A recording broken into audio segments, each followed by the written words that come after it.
পঞ্চম দফার ভোটে দিনভর হাওড়া এবং উত্তর 24 পরগনার বিভিন্ন প্রান্তে দেখা গেল অশান্তির ছবি।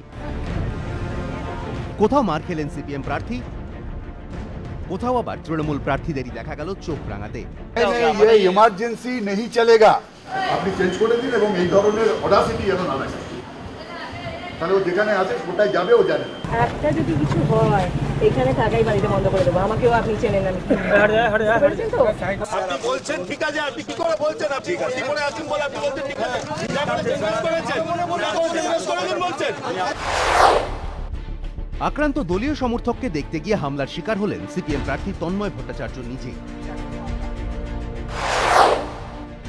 বুথে ঢুকে কেন্দ্রীয় বাহিনীর জওয়ানদের হুমকি দিলেন রাজারহাট গোপালপুরের তৃণমূল প্রার্থী পূর্ণেন্দু বসু।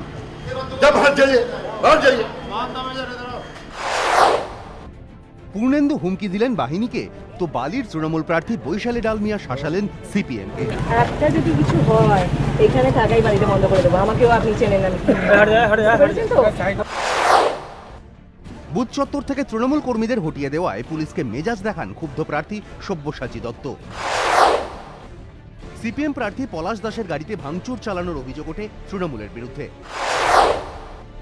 পুলিশ ও কেন্দ্রীয় বাহিনীর সামনেই সিপিএম প্রার্থী দেবাশিস ভৌমিককে হেনস্থা, অভিযোগ কেড়ে নেওয়া হয় পরিচয়পত্র, মেরে মুখ ফাটিয়ে দেওয়া হলো সিপিএম সমর্থকের। বুথে ঢুকে প্রিসাইডিং অফিসারের ওপর হম্বিতম্বি তৃণমূল প্রার্থী অর্জুন সিংহের।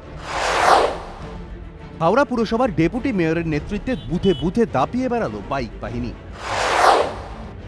বরানগরে জোট প্রার্থীর এজেন্টকে মারধরের অভিযোগ, হুমকি, শাসানি, মারধর সব ক্ষেত্রেই অভিযুক্ত তৃণমূল। তারা অভিযোগ অস্বীকার করেছে। এবিপি আনন্দ।